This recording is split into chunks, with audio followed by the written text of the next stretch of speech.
if you're a sales leader, or even if you're in sales, make sure that you have a cadence of exactly what you're going to do, the activities that you're going to do on a daily, weekly basis, the follow-up activities, the messaging templates, and really put a real clear focus on the productive activities that's going to drive business. And make sure you've put KPIs, key performance indicators, in place so you can measure if what you're doing is actually converting.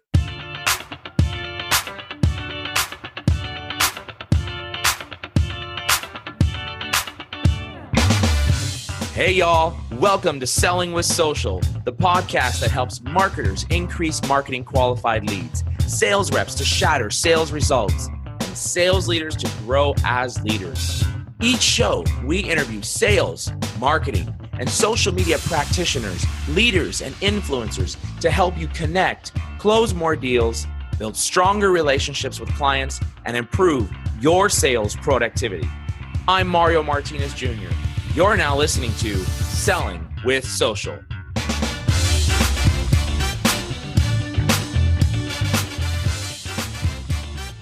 Today's guest on Selling with Social is Brynne Tillman. She is the Chief Learning Officer at PeopleLinks, where she and PeopleLinks help guide sales team to leverage LinkedIn, social selling, and digital tools in their daily routine to gain access to targeted buyers, shorten the sales cycle, and close more business. Brynne has a background in sales and sales training, which is translated very well into the social selling realm in a way that teams just don't learn the tactics of social, but the high-level strategy that helps them master listening, learning, attracting, teaching, and converting online activity into meaningful phone calls. Please help me welcome Brynne Tillman to Selling with Social. Brynne Tillman, my friend, my colleague, my partner, author, chief learning officer at PeopleLinks, friend. I am elated to have you here with me on Selling with Social. Thank you so much for joining me today. Oh gosh, Mario, thank you so much for having me. I'm so excited. I got to start out with a story, Brynne. I think all of our readers need to know the type of person and the character that you possess. And I'm going for those of you that cannot see Brynne, she's flipping her hair. Please, don't tell me more. No more. But what I got to say to you, Brynne, is one of the reasons why I wanted you on our show is not just because you are an amazing expert at LinkedIn and you've become one of the world's top leaders on learning how to leverage it for sales, but you've become such a great friend. In fact, do you remember, Brynne, back in January of 2017, I called you up and I said, Brynne, I just got these two amazing phone calls from two different companies, from two different Fortune 100s. And they want me to put together a statement of work to do some social selling training. And as you recall, I came from the corporate side. So I was implementing programs, but I wasn't actually delivering programs externally, only internally. And I said, would you do me a favor? I know we're competitors, but maybe you might be able to help me out. I'm not sure. Would you kind of give me an idea of what to put inside of a statement of work? And I remember you said, Mario, I will do something even better. I was like, well, what's that? You sent me the contracts that your attorneys had actually developed for you. You sent me your statement of works. You sent me your proposals, your pricing guides, everything that you had built your business upon when you were doing individual consulting. You sent that all to me, and I'll never forget it. I told my wife, Shauna, how amazing you were. She was like, she did that?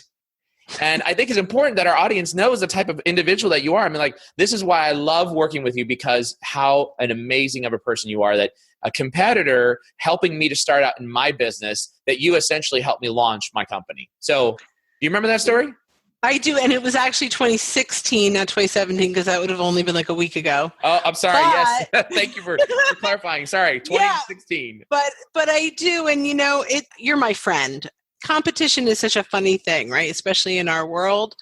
And I really am a believer that high tide rises all boats. results, right? So the better each one of us individually does, the better we all do. Yeah. And I've been helped by mentors over the years. I've had some really great opportunities where, it's all about paying it forward. And, you had some great opportunities and we want to make sure that you close those as quickly as possible. So, I love helping, and I know because of your character that when, and maybe it has already, the time arises for other people, you're going to do the same thing. And that's just the way it is. I love it. Brynne. Well, for all of our listeners, the sales marketers, Brynne is a fantastic individual, and I cannot thank you enough for joining me on Thank you. Social. Today, we're going to have a great conversation. But before we get into the details, first off, please, my dear, tell our audience a little bit about yourself. Oh my gosh. So I am by trade. I was a producer for years and years. I was a briefcase carrying chick on the road since the 1990s. I ended up almost in every job I had in a sales training or mentoring role because I did rather well and I was great with people. So I ended up in sales training at almost every job. And then I ended up solely in sales training, or I say that I started a sales training company. So I sold and trained, and then really had LinkedIn as part of a lead generation opportunity. It was sort of a loss leader where we were doing these massive LinkedIn classes to get people to come in. And then I realized what we were doing, and this was years and years ago now, we were bringing them in, teaching them the magic of LinkedIn and selling them on classes on how to cold call. I was pulling my hair out. Like, this didn't make sense. So my partner and I very amicably split, and I launched a solely social selling company and grew that. And then recently in the last year joined People Links, and I'm bringing my curriculum into their incredible dashboard. Yeah, as the chief learning officer now of People Links. Yeah. Yep. And I love it. I love it. Well, you've been fantastic, and you're a well-known expert in our space in both LinkedIn and social. So welcome to our show. And this is going to be some great discussion. But I always love to ask our speakers, what was the first thing you did this morning when you woke up? My guilty. Like, I pretty much sleep with my phone. It's like right there. And I do have a long enough cord that it makes it to the bed. So... And I tell you, what I check is how many views, likes, and comments I got on my last blog post from the time I went to bed till the time I woke up. What is Europe doing with my stuff? So that's pretty bad. Then I'll go into Twitter and retweet and like back, and yeah, that's... So I'm not sure if that is any different than any of us who are in the same space. We become addicted to these vanity metrics. But the end reality is actually for you and I, and as sales reps are listening and marketers are listening, that when we look at some of those things, those metrics, like you mentioned, the likes and comments on an existing post, that actually is money. That's an opportunity. Yeah, absolutely. That we can mine. So we'll talk about that in a little bit. But while I'm sorry, you have the same addiction as I do. And one day, I promise you, Brynne, there is going to be some sort of AA program for social media folks. and we might start it. We might start it, exactly. All right, good. So tell us one thing nobody would know about you by looking at your social profiles. In college, I did stand-up comedy. I didn't even know that. Wow, that's great. That's what makes you so funny. Maybe. I don't know. I love it. It actually started off, I had my freshman year, I had a public speaking class, and it was our final. We did open mic night. And the guy that ran it had me come back, and I was doing, every Thursday night. And then I did a couple of colleges and actually got paid a few $25, $50 deals so I can say I was a professional comedian. That's hilarious. So you got paid for it. I love it. That's I actually did not know that. So great. You're going to have to tell some jokes next webinar that we do together. Yeah, I don't know if you want that. I obviously did not make a career out of that. So I went into sales. That's the next best thing. Whatever you want to do doesn't work, go into sales. Go into sales, yeah. Well, yeah. If you ever need something funny to talk about, you could always talk about politics. Not this year. It's not funny. All right. Well, let's move on beyond that topic. Today's topic. Yeah, that's dangerous for me. I know. I just like poking the tiger, babe. I just like poking the tiger. Rawr. No. All right. Today's topic, using LinkedIn for sales lead generation. You are clearly one of my mentors. You're one of my friends, one of the resident experts on leveraging LinkedIn. So I thought this would be appropriate for a conversation and for our targeted audience, all those that are listening. But let's first talk a little bit about a concept called random acts of social selling. Literally, I had a client yesterday, a sales rep from a client that I had, who sent me a note.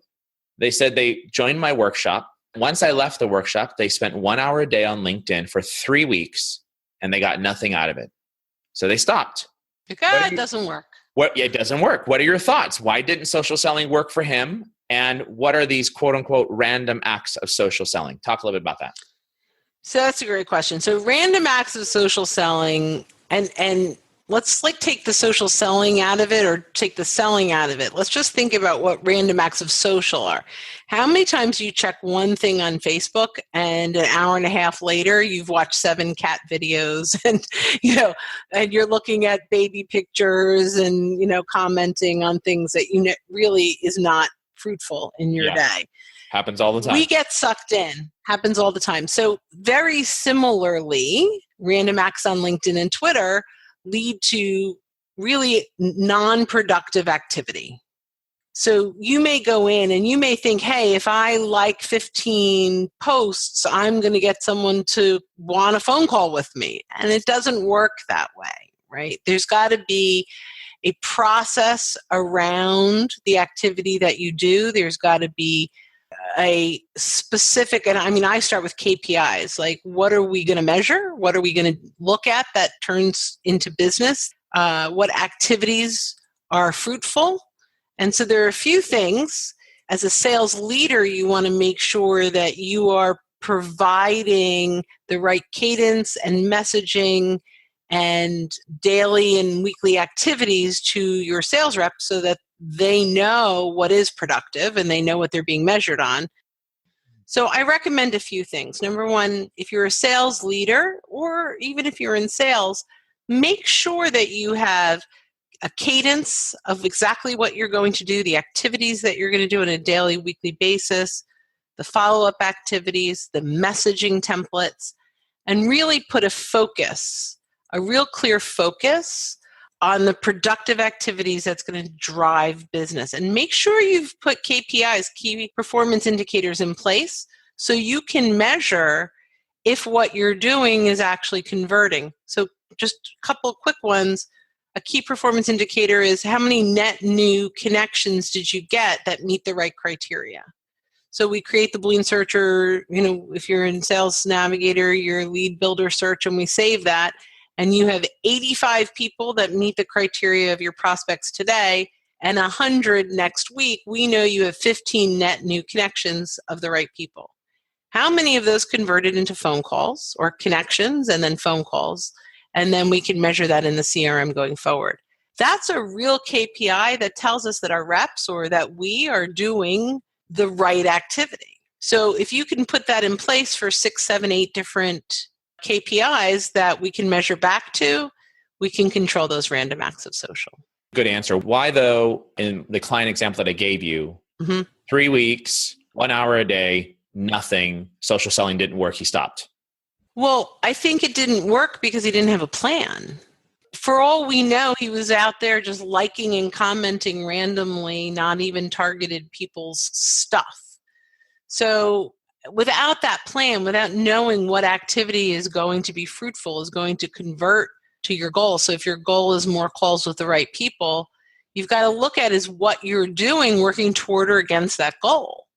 So just liking somebody's piece of content isn't going to do anything. However, if you see someone shares a really great article and they are a perfect prospect for you, commenting and starting a conversation with a goal of, I want to have 2 or 3 back and forths, maybe asking him to tell you a little bit more about a piece of the article that he talked about because it fascinated you. And start talking about what he cares about, and then that converts to a phone call. All of a sudden, we've turned that random act into being purposeful. Yeah, that's an excellent point. And I think that one of the things there that people need to understand, you said something very magical, which is that you're having some conversations back and forth, 2 to 3, you mentioned, conversations that will allow you to ultimately end up in a position that you're actually picking up the phone and talking to somebody. Yes. And for me, that's almost always the goal of all of social selling is more calls with the right people. Yeah, excellent. No, very good point. What I'm thinking is that with social selling, it's not so much that, oh, I did something for 3 weeks and I'm done. It is that there's social engagement is a long-term approach to prospecting and to really helping to grow and develop relationships, not just on social, but also through email communications. And I consider that social. That's a one-to-one social engagement through a different medium. But it's a long-term taking content and material and socially engaging with somebody or finding insights that might help you to develop a relationship. And it just doesn't happen in 3 weeks. So I love that. And I actually would call that digital engagement. I think of social as social platforms, but it's all becomes digital engagement for sure. And it is long-term. But I have to say, there are definitely opportunities where within 2 or 3 days, I've taken something from an online conversation to a phone call. So it doesn't have to be long-term.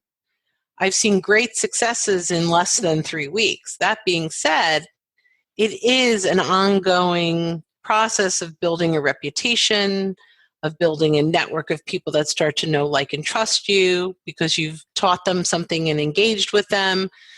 There's two sides to that for sure. And I think the nurturing long-term is absolutely, completely valid. Like, for example, you opt into one of our webinars. Now you get dripped on for a while. And when the time is right, you might reach back out, or maybe you go to 3 webinars and maybe it's time for us to have a conversation because you've heard me on 3 webinars and you already know me. So now I want to know you too. So you've got to look at what it's going to take. And every relationship has different timing, has different needs. And so you have to make sure that you're covering your bases on the short and the long term. Great point. So be that relationship expert, figure out how to move that dating process along over the course of a short period or could be an extended period. Yeah, and it depends. And it really comes back to their current need or situation. Did you, in something you wrote, did you hit a trigger in them where they're like, oh my gosh, that's us. We really need to talk. Or, oh my goodness, that was really great information. I can't wait to see your next webinar or watch your next video or read your next ebook. Is a very different relationship because it's timing often. Good point. Let me change gears for a second. There are a ton of changes that are taking place on LinkedIn's platform with respects to the new UI, user interface. What should reps, salespeople, and marketers know? Should they run? Should they be scared? Should they spend time worrying about it? Should they watch every video that's coming out about it? Should they read it? Only ours. Only our videos. Only ours. Yes. I love it. Yes, correct. Only watch our videos. Exactly correct. Right. Okay, so don't be afraid. There are definitely some major differences. Let's start with the good stuff. I would say it's very clean and easy to navigate. There are still a few hidden things that you have to dive deep to find, but in general, I think people used to get lost and have no idea what to do on LinkedIn, and there's a lot less buttons now. So moving around is a lot easier. It mimics the mobile really closely. So I think that makes it kind of easy to navigate and easy to use. There are certain things that I really love about it. I actually like the layout of the profile. I'm going to say there are definitely some features that I miss that I think could still come back. I don't think they're gone forever. For one, you can no longer move around your sections of your profile. And I really loved that. Not available. But for a while you couldn't, when this launched, you couldn't move your positions around, and now you can. So I'm not sure it's completely baked yet, so I'm not going to complain about what we don't have till we see more.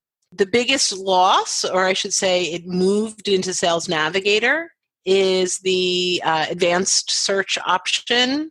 Number one, although you can still do Boolean searches, it's not quite the same. And number two, the ability to mine a connections connection. And that's moved only into Sales Navigator. So for the people that have free LinkedIn, that's tough. I have Sales Navigator, so I don't feel like I've lost that functionality. But they are a for-profit company, and as a stockholder, I'm okay with them making some more money on some of those features that are really fantastic. So there are a lot of things you have to look at differently. For one, slightly frustrating is the banner. Your background banner shows up very differently on mobile than it does on desktop, which means you have to work really hard to get the right banner in the right position. And it's also not... We're talking about the banner, just for clarification purposes, because people can't see us, but we're talking about the banner that goes at the top of your profile. Correct. Looking at it on the desktop or on the mobile. It's that picture in the background that's above your picture.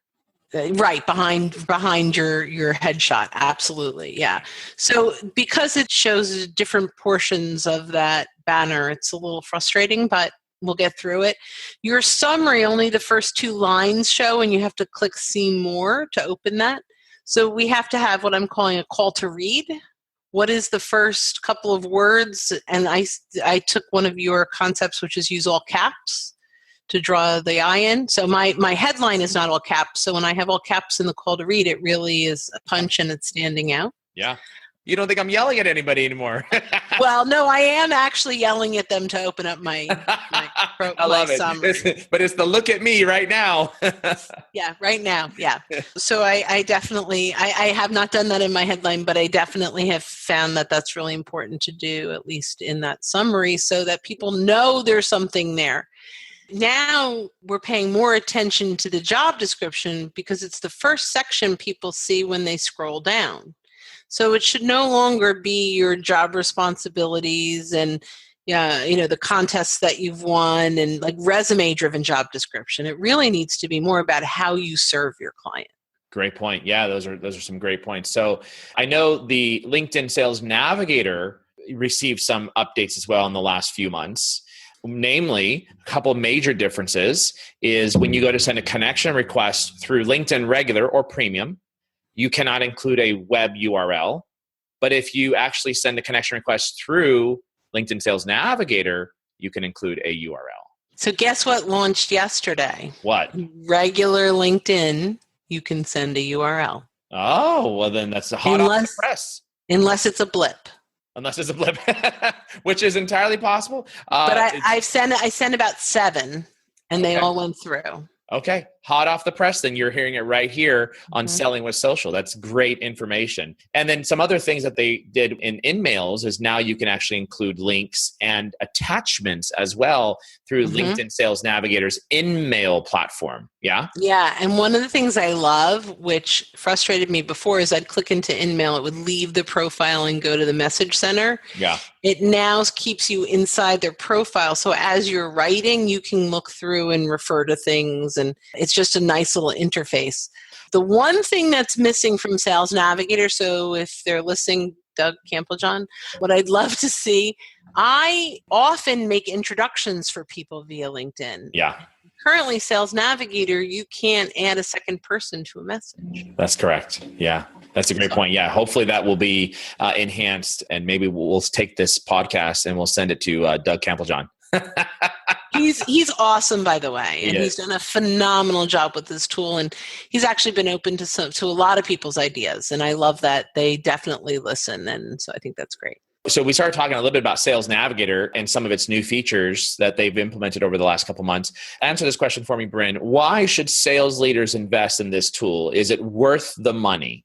It is the most, in my opinion, the most amazing sales tool available to anyone in B2B sales, period. But here's the thing. It's exactly like a gym membership.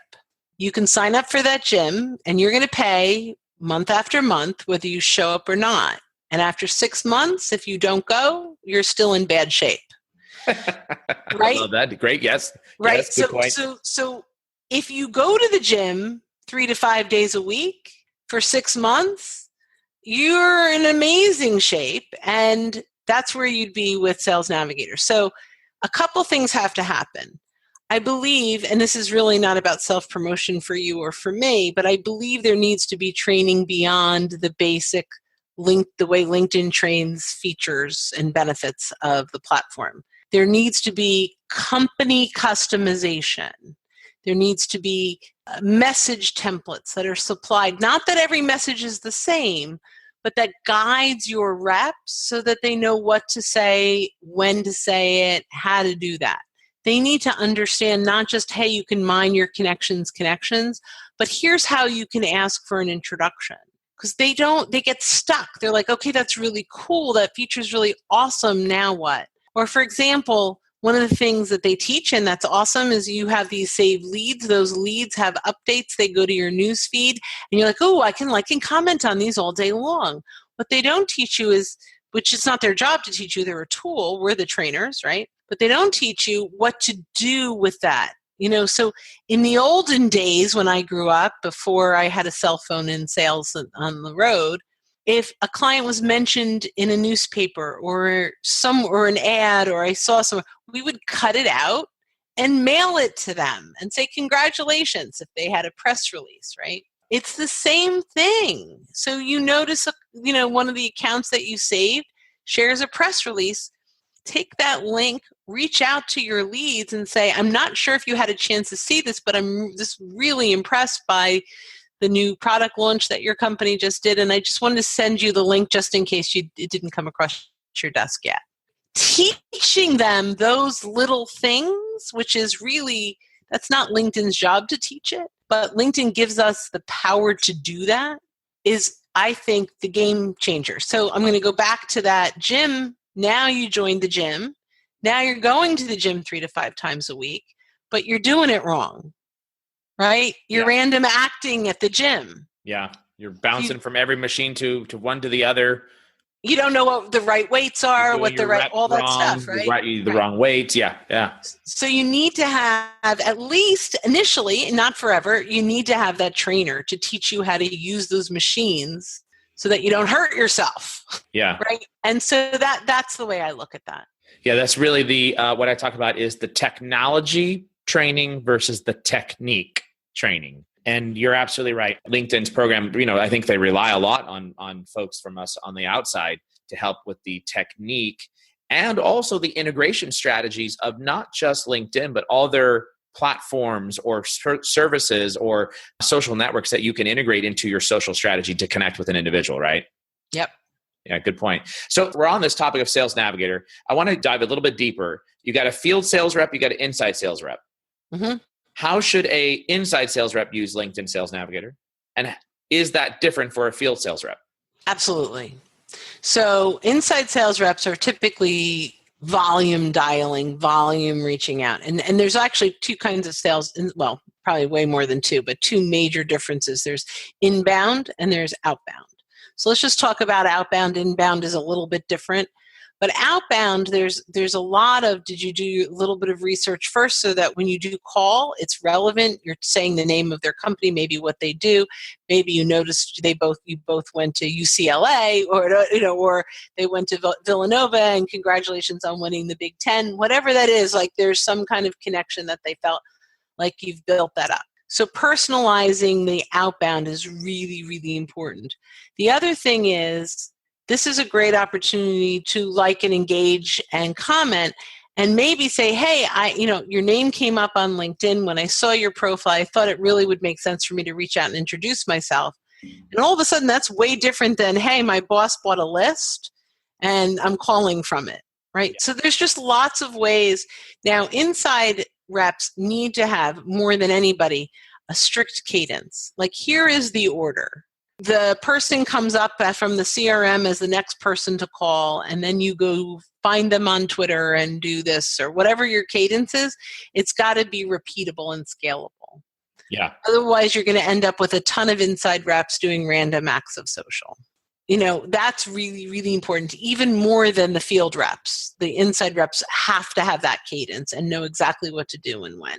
The outside reps, now, it depends on if they're account-based reps or if they're all like hunting for brand new logos. Like, that becomes two different conversations as well.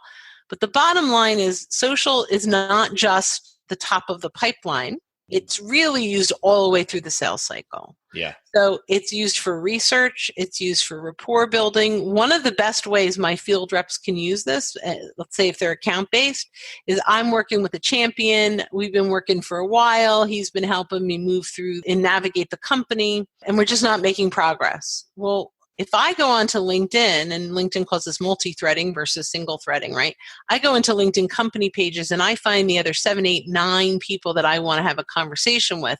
I can now bring these names to my champion and we can start navigating and getting internal introductions together. That's a great way for account-based people to use it. I mean, I can go on, but that's the difference. I think the field reps are much more strategic and it's a longer term social, where the inside reps is probably much faster cadence in moving through. Yeah, and I would argue for the inside sales reps, every time you go to make a dial, find at least a good piece of information about that person that can help start that conversation off so that they know that it's a personalized. Absolutely. Yeah. And I like to give the illustration, Brynne, and you and I both know this, and this is when people go to our site, m3junior.com, we actually now start serving up content to everywhere else that you go, right? But this is actually absolutely no different than what Netflix does, right? You watch a Netflix, next thing you know, you turn it on and it says recommended movies that you might like. You go to Amazon, you buy something on Amazon. Next thing you know, at the bottom of Amazon, it says you purchased this before, you probably need this again at this point in time, or here are some other products that you might be interested. You go to Google, same thing. Facebook, same thing. You start seeing this personalized content. And that's where I think that times have changed for salespeople, is that we've come to expect that we're going to be served up personalized content. Or when we get a phone call, we're expecting that you at least know who I am, as opposed to, oh, you're not the director of marketing? Right. I'm sorry, my database said that you were the director of marketing. No. Right, exactly. Good. So using, I think LinkedIn, and we talk about this, you and I have talked about this a lot, that 3x3 strategy, 3 things in 3 minutes. You could really literally find quick things to be able to develop that rapport the first time that you're on that call with that person. Whereas the outbound person, I mean, the field salesperson, can probably hopefully take a little bit more time to do some research to build that rapport, because you're expected to, since you're in the field. Yeah. Now, to add to that outside person can also see shared connections and make some phone calls and maybe get some warm introductions that an inside salesperson it wouldn't make sense for them to do. Yeah, gotcha. Yep. Let's move on into the concept of account-based marketing and how to leverage LinkedIn. You touched a little bit on this when you talked about the field-based folks, but go in a little bit deeper about account-based marketing, how to leverage LinkedIn. If you're account-based marketing, let's say you have 20 accounts and that's all you're responsible for. There are a few things that you need to do. So some of them you may have a champion or a coach, you might call them internally, that's committed to helping you navigate the company. And in some of those cases, you may not. So I think it's really important that you start to build out org charts. And you can use the LinkedIn company pages to do that. You need to understand who's responsible for what and where they're going to play inside of the buyer's journey. Are they influencers? Are they economic buyers? Are they the shoppers? Or, where do they fall? And use your best guess. Now, if you have a champion, I started to say the best thing you can do is, once you've created that org chart, bring that list and really start to have full conversations. It's not just, here's a list, let's get in front of them. Let's talk about strategically how and why and when should I be talking with all of these people. You can even say to them, okay, well, so now in CEB, the Challenger sale will tell us there's a consensus sale, right? So how do we get all of them in a room together? Well, you got to know who all of them are first, right, before you can do that. So there's a lot of strategy around that. We, as account-based people, typically went through these single-threaded, where we have just one guy who's helping or one gal who's helping us make our way around. And now it's really about how do we touch more people. It depends on the title, but there's a 20% turnover in marketing leaders, let's say. That means that 5 of your prospects are leaving this year. Right. So you've got to infiltrate and get better at using LinkedIn to identify all the people and to start nurturing them. So now you've connected to them. You can say, I'm working with Coach Joe, and I just, your name came up in a conversation and I thought I'd reach out and introduce myself.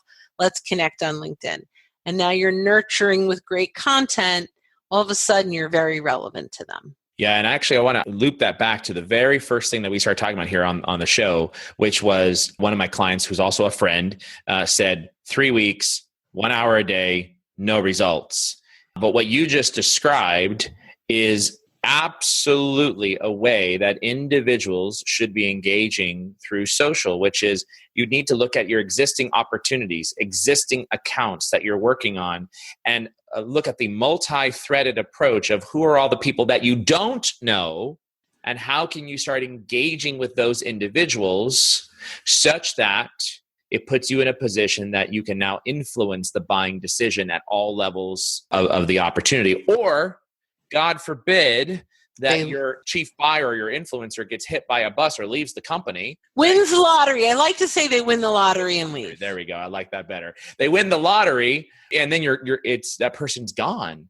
And that happens a lot. That has happened to me personally. And so that's why it's so important that you think about social, the impact. It is the prospecting component, but it takes it deeper even to within an existing account or within an existing opportunity to help to figure out how to be able to percolate, if you would, or penetrate other areas. Yes, we are in complete agreement. Good points. Great dialogue there. A couple other questions before we come up here on the show. You've been involved in a number of social selling training rollouts. Mm-hmm. What advice would you give to sales leaders who are looking to launch a program, or sales enablement leaders who are looking to launch a program? So that's a great question. And there are a lot of elements. I think the first thing you have to do, there's definitely stages to go through. The first thing you have to do is identify, what do you want to achieve from this? What is your goal? Once you do that, you want to really define, probably I would start, if it's a bigger company, with a pilot group. Like, who are we going to do this with? And we have to look at who are our buyers. And we have to start really building out those org charts and Boolean searches to figure that out. Look at what activities we're going to do, what content will we need.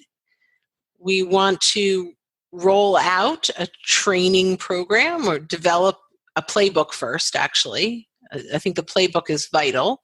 And you have my playbook. I think it's really important to have that they know exactly what to do and what to say. Roll out training. And I think that has to follow. And, I'm with People Inc., so I have to say with some kind of reinforcement, because people love training. They come out, they're inspired, they're excited, they're high-fiving. They go back to their desk and there's 57 emails and 13 voicemails, and boom, like an elastic band, they're back doing what they always did. And it's hard to get that adoption. So I think having that reinforcement, and that's what People Inc. does really, really well, is that daily and weekly reinforcement of the right activities at the right time with the right people, the right message. And so what are you doing to reinforce that? And ultimately, are you coaching to those KPIs that you've set forth, to that playbook? So when you meet with your rep every week, it's not just, did you hit your numbers, but did you do the right activities if you didn't hit your numbers? And where can we improve, and what's not working? And the buy-in has to come from the sales leadership, and the support has to come from that sales leadership in order for that to be successful. That was a lot.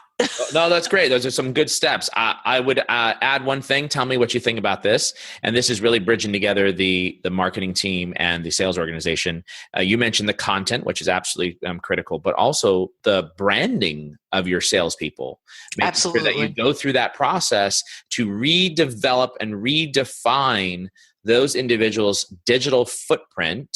100%. Before they start engaging online, because 100%. The worst thing that could happen is that you engage with somebody online, they come back and they look at who your rep is, and you lose them on the first click into your profile, because all it is a resume-based profile. Would you agree? Yeah, absolutely. And my favorite, when I click through to that salesperson and I look immediately, it's like, great negotiator. As a buyer, I don't want to see that. Yeah. Right? Yeah. So you definitely have to scale branding. And, some of it is you have to sell that to your reps too. A lot of reps don't understand why they should brand as the company when, this is my profile. So a lot of that in the training is making sure that they understand how this affects their wallet and why it's really important to them. And I totally left that out totally unintentionally, but you could do all the other stuff. But if your social brand, if your profile is not attracting, teaching, and engaging your buyer, then all the other stuff is for naught.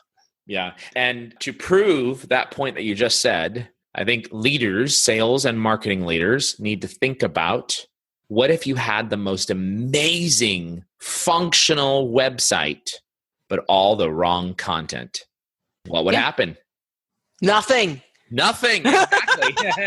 It would be a non-event. You would lose your buyer on that first click, right? They would look, they say, this is not for me. There's nothing here. There's nothing of substance. You don't talk about how you help me solve a problem, what problems you do solve, and other clients that you solve this, my problems, you've lost them. And so that really is important to be able to incorporate that. And as you know, I'm a big believer in that. Step one is making sure that you address the branding issue. And then, as you mentioned, just to kind of repeat, you look at, starting out maybe with a pilot program of users and launching them, making sure that it's successful, but bridging together several components. You've got tools and you've got content that you're going to need to be able to support this. So that's methodology, right? Mm-hmm. So the tools, the content, and then you've got the methodology that teaches the technique, and to your point about people links, reinforces the technique. Those are the main core elements. So I love that. That was great. I think that's, hopefully listeners are really getting that, and the leaders are really getting an understanding of what they need to do. And by the way, if it's too complicated, you can call us. You can call Brynne or myself. Flip a coin. But actually, people should know that we're partners. Right? M3 Junior Growth Strategies is a partner of People Links, and so we work together to be able to deliver our training programs as well. So that's important for them to see. Well, listen, Brynne, we've had an amazing. Love this conversation. Like, this is what we're passionate about. I love it. Hopefully, people are listening to this and like, wow, this is awesome. Last question on this topic: how do you measure the success of a social selling program? So we're going to go back to KPIs. That's really important. You have to really put together KPIs. They can be lots of different ways. It needs to integrate into a CRM, your KPIs, whether it's opportunity-based or lead-based, but it needs to go back to your CRM so that you are able to track what social is influencing sales and how that's happening. And I could go on and on about this, and I don't want to go too self-serving, but a platform like People Links really brings that all together. So you come up with, what do I want to achieve out of this? What do I want my reps to do on a daily basis? What do I expect will happen at the end of the day? And then when all of that activity goes through a reinforcement dashboard like People Links, and it's connected to Salesforce.com or Dynamics or whatever your CRM is, you can then track your KPIs to see if there is success. A very easy KPI is your SSI score. What is the base, and is it going up?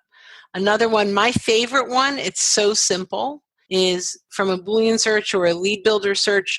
You create exactly who your target market is. You get that list, you record that number, and if you meet with your rep once a week or once a month, you look at, so here are the exact people in the exact territory. These are the exact number of people that you are connected to with that search criteria, and we can see the growth of that. Because if that's not growing, nothing else is going to work. Good point. I love it. I want to ask you something on a totally off the subject of social selling here, but it's really, as we have sales people, we have sales leaders, we have marketing leaders that are joining our podcast.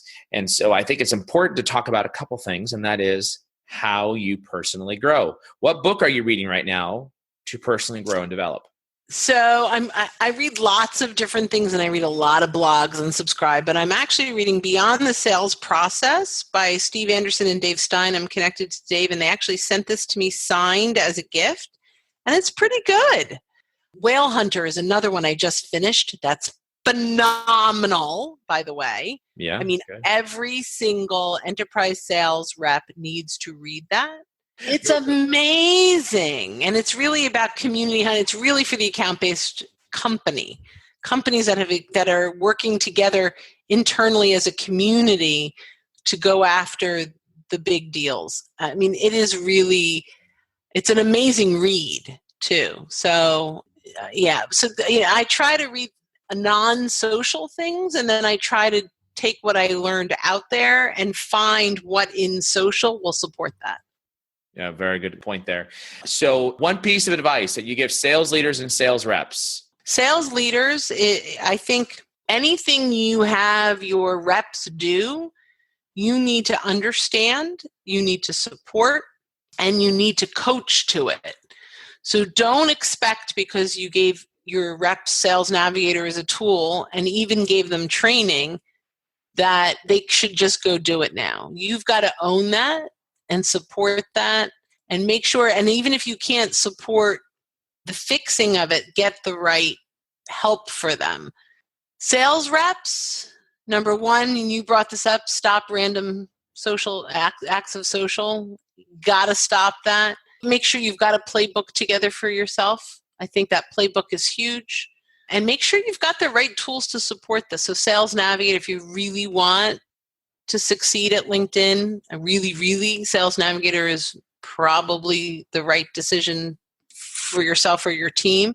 And make sure that you know what you're doing on that daily basis. And make sure you are always accountable to it and that you're tweaking for success. Awesome piece of advice. If someone wants to connect with you, Brynne, or reach out to you, ask you any questions, what's the best way to contact you? LinkedIn. I'm the only Brynne Tillman on LinkedIn so far, BRYNNE, Brynne Tillman. Twitter is really great way to engage with me at Brynne Tillman. And if you want some more really good stuff, go to peoplelinks.com/webinars for like a whole library of free content. So we'll make sure we put those links into the show notes here in case you're listening and you need the show notes. They'll be in the show notes. Well, Brynne, I always close with something, random questions. This is great for our audience to be able to know. What is your all-time favorite movie? So I have so many different genres. If we go inspirational movie, so that Sure. Pursuit of Happiness. Oh, okay. All right. Why? And because no one has an excuse for not making it once you watch that. Yeah, true. Right? Like I could never have one of my sales reps or one of my sales, I just can't do it. Watch the movie. Yeah, absolutely. Right? Like, so, I mean, I love that. And so that's my all-time business inspirational movie. I love that. And your hobbies or interests? Anything for you, hobbies or interests? Tennis. Oh, I did not know that either. I learned 2 new things today about you. Yeah. So I love tennis. That's my sport, I guess. Hobbies, it's terrible, but like my free time, I'm social selling. Like that's my... People don't believe that a hobby is socializing. That's people ask me what my hobby is. Socializing. That's it. I'm a social individual. That is a hobby. I love it. Well, Brynne Tillman, you have been fantastic. Excellent learning lessons that you've given us here. I'm sure the audience will enjoy it, and we are very excited to have you as a friend and as a partner and as a mentor to us. And so thank you so much for that. And for the rest of the audience, stay tuned for this next message. Thanks for listening to the Selling with Social podcast. I'm super pumped that you are our guest today. Here's what I want you to do right now. Go to jr.com/podcast and support our podcast, please, by distributing it out anywhere you can get it to on social. And don't forget to subscribe to us on iTunes. You'll find all the instructions there on the site on how to subscribe to the Selling with Social podcast. Until the next show, keep on rocking. Mario Martinez Jr. out.